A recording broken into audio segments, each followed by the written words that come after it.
Hello friends, आज मैं आपको वेनिस सिटी के गाइडेड टूर पे ले चलूँगा।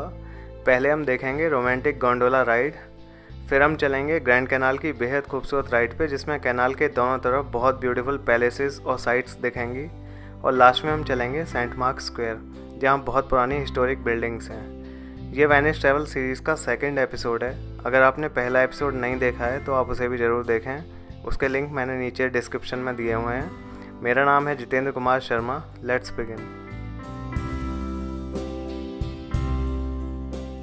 वेनिस में जो ये लंबी ब्यूटीफुल स्लो बोट चलती हैं, इन्हें गोंडोला बोलते हैं। इन बोट्स को चलाने वाले पर्सन को गोंडोलियर बोला जाता है। ये जो दो लोग आपको दिख रहे हैं, ये गोंडोलियर हैं। ये इनकी यूनिफॉर्म होती है, ब्लैक पैंट और लाइन वाली टी शर्ट।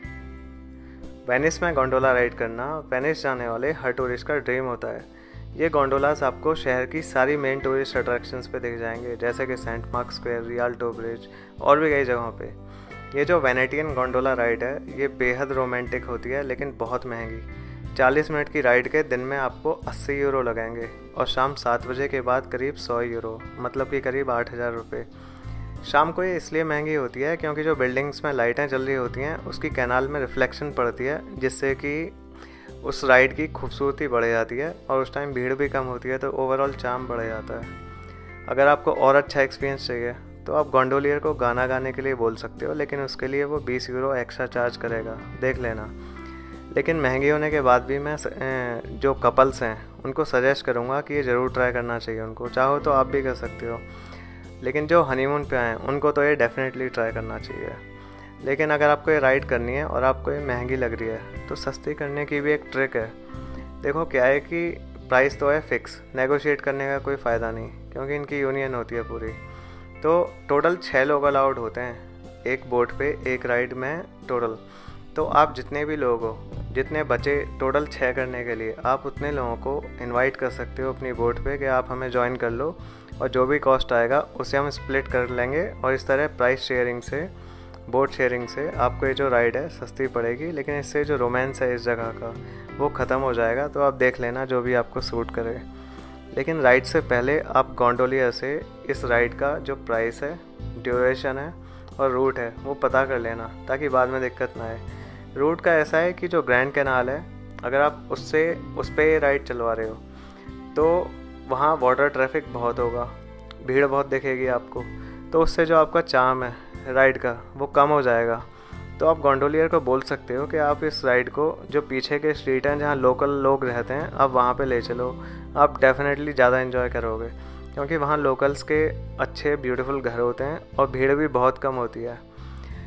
और आप ये भी देख लेना कि जो गोंडोलियर आप कर रहे हो, आप 40 मिनट तक वो आपके साथ रहेगा, तो आप उसकी पर्सनैलिटी, उसकी वॉइस, आप उसे एंजॉय कर पाओगे या नहीं। जब आप उससे प्राइस की बात कर रहे होगे आपको ये तभी पता चल जाएगा। तो ये तो थी गोंडोला की राइड। अब हम चलते हैं ग्रैंड कैनाल की राइड पे। ये जो आपको काफ़ी चौड़ी सी कैनाल दिख रही है, इसे ग्रैंड कैनाल बोलते हैं। ये वेनिस में है। वेनिस का जो ट्रांसपोर्टेशन है मेनली इसी पे होता है, चाहे टूरिस्ट की बोट्स हों, गोंडोलाज हों, या लोकल का ट्रांसपोर्टेशन, या बाहर से सामान आना, यहाँ तक कि पुलिस भी, सभी के लिए ग्रैंड कैनाल यूज़ होती है। ये करीब 3.5 किलोमीटर लंबी है, 150 फीट चौड़ी है और 15 फीट गहरी है। इस पे जो आपको ये बड़ी सी बोट चलती हुई दिखाई दे रही है, इसे वेपोरेटो बोलते हैं। टूरिस्ट के वेनिस में घूमने के लिए ये सबसे बढ़िया तरीका है। आप जब वेनिस आओगे तो डेफिनेटली आप सेंट मार्क स्क्वायर जाओगे, तो उसके लिए वेपोरेटो लेना सबसे बढ़िया तरीका है। तो ग्रैंड कैनाल की जो राइड होगी उसके दोनों साइड जो बढ़िया बढ़िया बिल्डिंग्स दिख रही होंगी, जो पुराने ज़माने के पैलेसेस हैं, वो आपको बहुत खूबसूरत लग रहे होंगे। तो सेंट मार्क स्क्वायर जाने के लिए जो आप वेपोरेटो लेंगे, आप इसे पियाज़ाले रोमा बस स्टेशन या सेंटा लूसिया ट्रेन स्टेशन से ले सकते हैं। तो अब पहले हम सेंटा लूसिया ट्रेन स्टेशन की बात करते हैं। वेनिस का जो आइलैंड है ये मेनलैंड से कटा हुआ है, तो इस वेनिस को मेनलैंड से जोड़ने के लिए कॉसवे बना। उस कॉसवे पे एक एक्विडक्ट आ रही है, जिससे कि वो पानी से की सप्लाई हो सके वेनिस के लिए। दूसरा एक हाईवे आ रहा है और तीसरा रेलवे लाइन आ रही है। ये तीनों एक साथ आ रहे हैं। तो जो रेलवे लाइन आ रही है उसका जो रेलवे स्टेशन है मेरे पीछे है, इसका नाम है फेरोविया सेंटा लूसिया। ये 1954 में बना था। तो इस रेलवे स्टेशन के बनने से जो वेनिस है वो बाहर का जो मेनलैंड है इटली का, उससे कनेक्ट हो गया है। तो अगर आप टूरिस्ट हैं और अगर आप यहाँ आ रहे हैं वेनिस में घूमने के लिए ट्रेन से, तो आपकी एंट्री यहीं से ही होगी।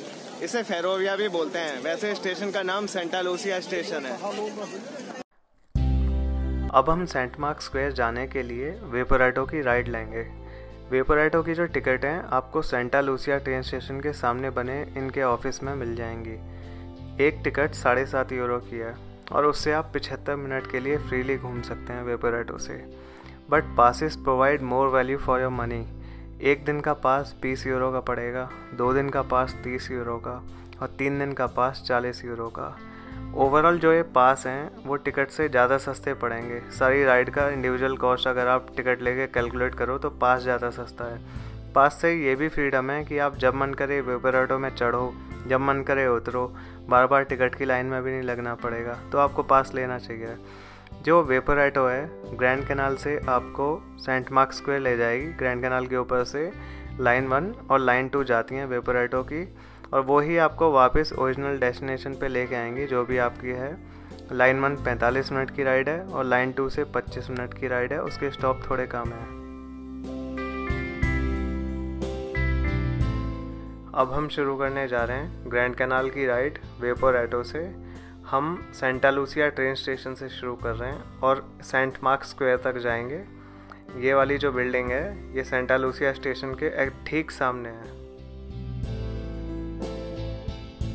हमारी ये राइड अब ग्रैंड कैनाल पे शुरू हो गई है।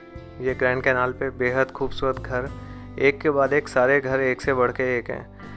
पहले 1500s और 1600s में जब ट्रेड होती थी तो यहाँ के जो मर्चेंट थे वो बहुत अमीर हो गए थे ईस्ट से ट्रेड करके। तो उनमें होड़ मची थी एक से एक शानदार घर बनाने की। तो ग्रैंड कैनाल के दोनों तरफ आपको जो ये घर दिखाई देंगे बहुत ही खूबसूरत हैं और पिछले करीब 400-500 साल से इनमें कोई भी चेंज करने की परमिशन दी नहीं गई है। इसीलिए जैसे ये तब दिखते थे वैसे ये अब दिखते हैं।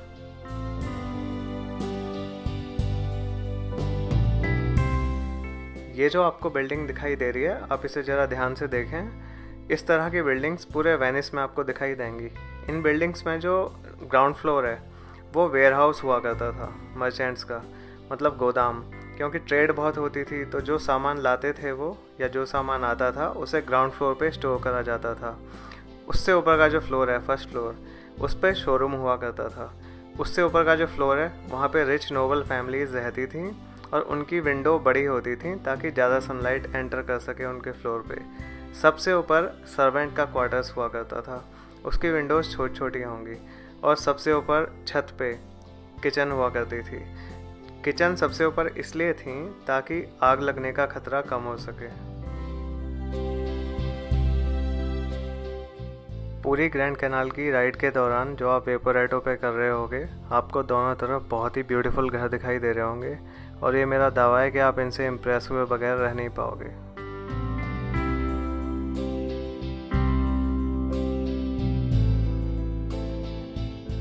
ये जो आपको लेफ्ट में बिल्डिंग दिख रही है ये है वेनेटियन गॉथिक आर्किटेक्चर का नमूना। पूरे वेनिस में आपको वेनेटियन गॉथिक आर्किटेक्चर वाली बिल्डिंग्स दिख जाएंगी। इनमें पॉइंटेड आर्चेज होती हैं और उनके ऊपर एक राउंड मेडेलियन होती है जिसके अंदर 4 लीव्स का क्लोवर होता है।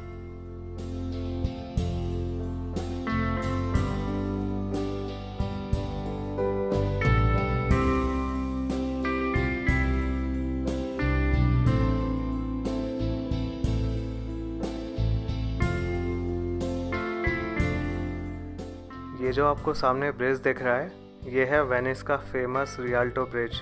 ये बहुत ही खूबसूरत और बहुत पुराना ब्रिज है। ये अपने टाइम का इंजीनियरिंग मार्वल है। आप इसके नीचे से गुजरना भूल नहीं पाओगे। आपकी जो बोट है वेपोरेटो वो इसके नीचे से गुजरेगी। इसके ऊपर से जब आप ग्रैंड कैनाल के व्यूज़ देखोगे दोनों साइड के तो वो बहुत ही मैस्मराइजिंग है।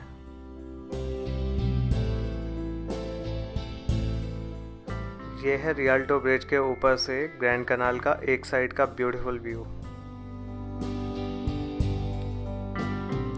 ये है रियाल्टो ब्रिज के ऊपर से दूसरी साइड का ग्रैंड कैनाल का ब्यूटीफुल व्यू। मैं इस वक्त रियाल्टो ब्रिज के नीचे खड़ा हूँ। ये ब्रिज 1588 में बना था ये ग्रैंड कैनाल के ऊपर से जा रहा है। 1850s तक ये अकेला ब्रिज था जो यहाँ पे था ग्रैंड कैनाल के ऊपर। ये ब्रिज अपने टाइम का इंजीनियरिंग मार्वल है। इस ब्रिज के बनने के बाद जो यहाँ से शिप्स जाते थे उनका रास्ता बंद हो गया और इस वजह से जो यहाँ के मर्चेंट्स थे उन्होंने अपने जो गुड्स हैं वो इस बिल्डिंग के आसपास के जो बेसमेंट है, ग्राउंड फ्लोर है, उसमें स्टोर करने शुरू कर दिए क्योंकि इसके आगे शिप बढ़ नहीं सकते थे। ये सामने लकड़ी का बना हुआ ब्यूटीफुल एकेडेमिया ब्रिज। आपकी जो है वेपरेटो की राइड चल रही है। पहले ये रियाल्टो ब्रिज के नीचे से निकली थी, अब ये एकेडेमिया ब्रिज के नीचे से निकलेगी।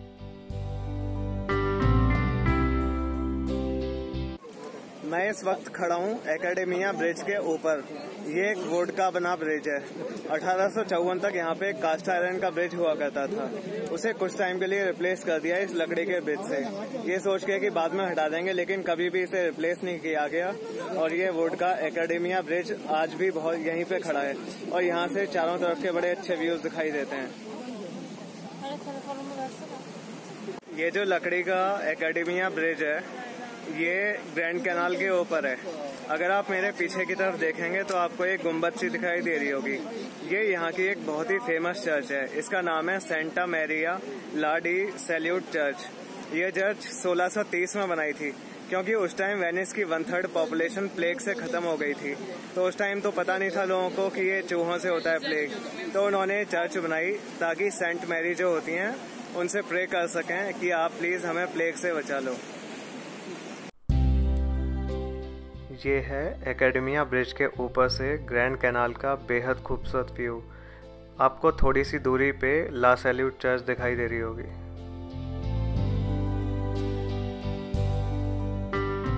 एकेडेमिया ब्रिज के ऊपर से जब आप दूसरी तरफ देखेंगे तो आपको एक खूबसूरत घर दिखाई देंगे। इनके कलर्स नोटिस करना। जब आपका वेपरेटो एकेडेमिया ब्रिज से थोड़ी आगे बढ़ेगा तो आप ला डी सैल्यूट चर्च के साइड से गुजरेंगे। ये वही चर्च है जिसके बारे में मैंने अभी आपको बताया था कि प्लेग से लोगों को बचाने के लिए, प्रे करने के लिए लोगों ने ये चर्च बनाई थी। एकेडेमिया ब्रिज और ला सैल्यूट चर्च के बीच में आपको एक वाइट कलर की बिल्डिंग दिखाई देगी जिसके ऊपर थोड़े पेड़ हैं। ये पैगी गुगेनहाइम आर्ट कलेक्शन की बिल्डिंग है। पैगी एक अमेरिकन हेयरस थी जो कि रिटायर होने के बाद यहाँ वेनिस में आके इस बिल्डिंग में रहने लगी थी। तभी ये उन्होंने मिड कंस्ट्रक्शन पैलेस ख़रीदा था, उसे थोड़ा रेनोवेट करके उन्होंने यहाँ रहना शुरू किया और उन्होंने अपनी मॉडर्न आर्ट का फाइन कलेक्शन वेनिस सिटी को दिया।